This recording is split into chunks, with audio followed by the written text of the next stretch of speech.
Welcome back to In Ohio Country today, and joining me now is Nathan Verdier, and we're in beautiful Shelby County at a beautiful place, Morgan's Place Cemetery to be exact, on the property of the Verdiers. And Nathan, before we talk about what you've done here on your farm, let's talk about growing up on the farm. I was born and raised a farmer over here on our home farm. It was settled in 1829, so I've grown up knowing farming. That's all I've done. And I have a uncle that farms with us, a cousin that farms with us, and a couple of hired hands. So, You talk about 1829, it's more than a century farm. So let's talk about the generations, how they came here and how you guys got started here. yeah, great, might be missing a great there. Back in 1829, Adam settled this farm, and ever since then, it's kind of neat. We've survived mostly on one man that's survived farming. So my dad was an only son, his dad was an only son, and his dad was an only son.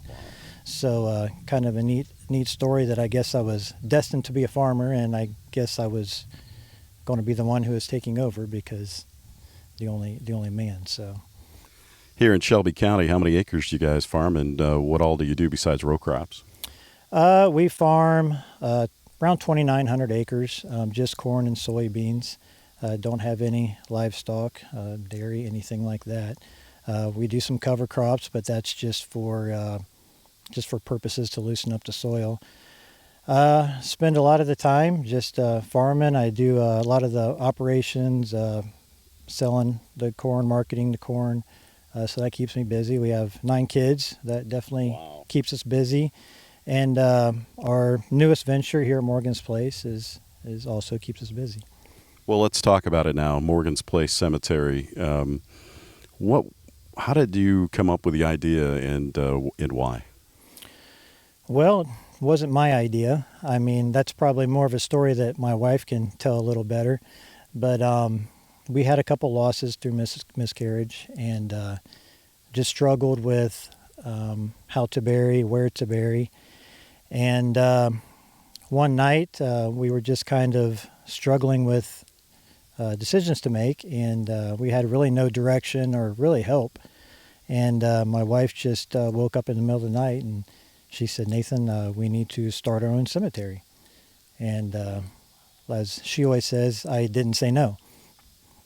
Well, there's a lot of farmers throughout the Buckeye State, throughout the country for that matter, who take pieces or bits and parts of their property, their farm, out of production to do something unique and something special. And I must say this is very, very unique. How long have you had this up and running, and who is it open to? In 2022, in November, was when we opened the gates here at Morgan's Place. So we didn't have any grass yet. So we've been open a little over a year and a half. Anybody who has lost a baby due to miscarriage, stillbirth, or abortion is welcome to bury here. We don't just do burials. We offer keepsakes, grave markers, wedding gowns. We do take wedding gowns, and they make little gowns for the infants out of those. And we also offer grief supports for families, and we do that all at no charge to the families. And something that came about is we have been fortunate to farm this ground for nearly 200 years, and I think it was just the Lord saying, I think we need to give a little bit of that back, for His greater glory.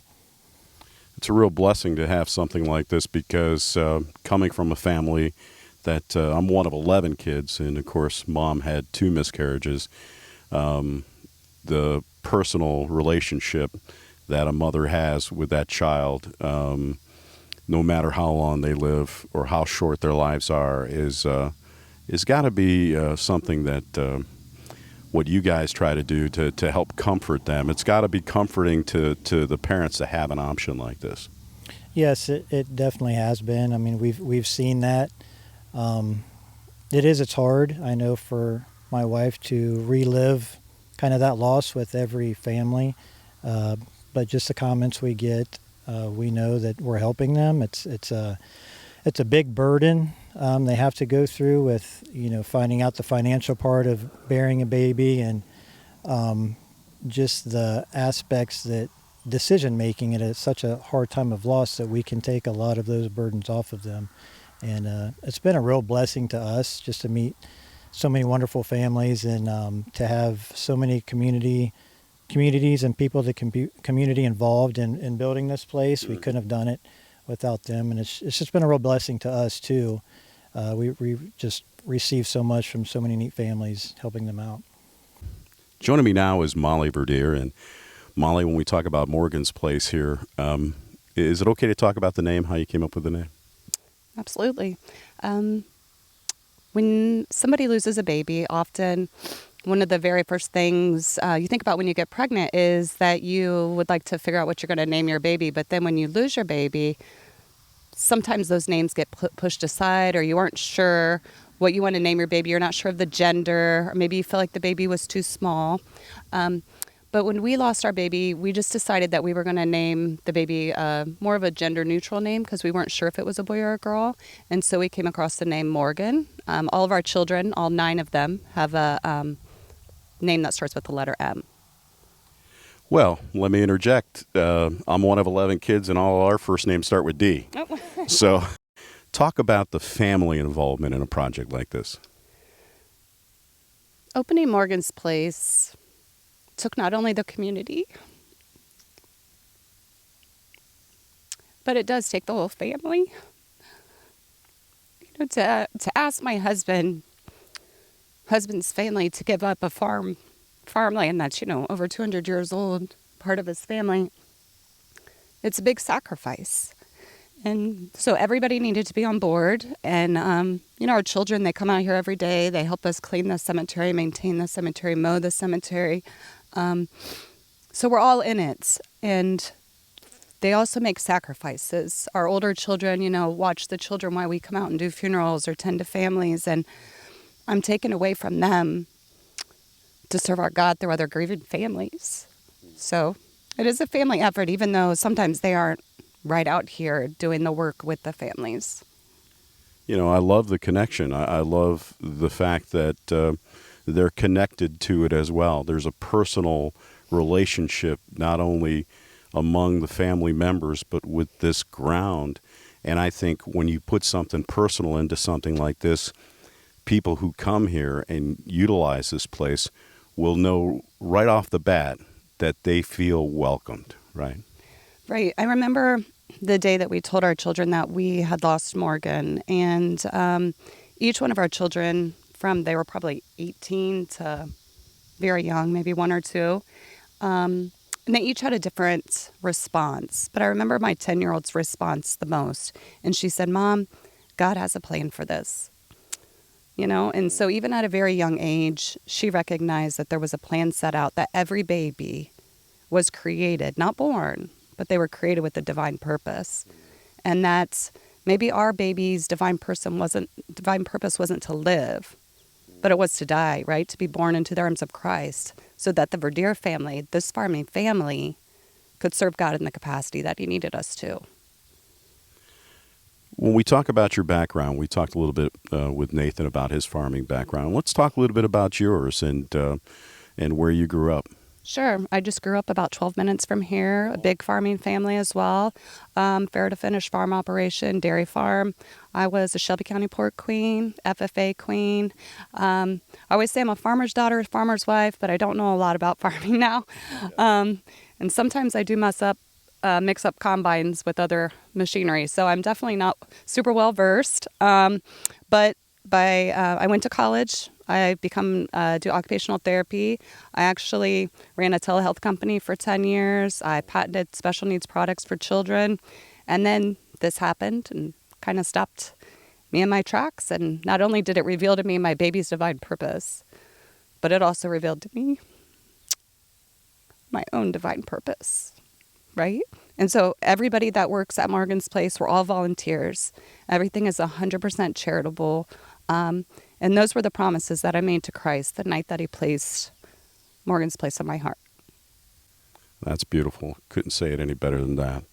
It's interesting, too, having that farming background, you realize, and you mentioned it earlier, to ask the family that's over almost 2 centuries of living on this property to, you know, basically give that property to this purpose. And I think that's just a beautiful thing, because when you look at it, there's more than just a place where people can come. You're building a legacy with this, right?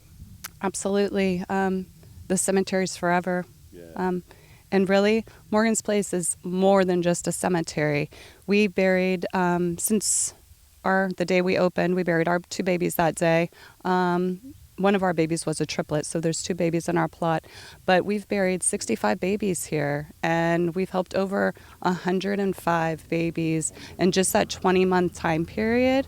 And so, yes, there's plenty of much more work for us to do here, but we're well on our way to expanding. We just expanded another part of the cemetery to help hospitals place their babies to rest. Hospitals, sometimes babies are left there that are under 20 weeks for hospital disposition, and that's one of the things we're doing too. We're expanding from under 20-week babies to full-term babies to even babies that are left at hospitals.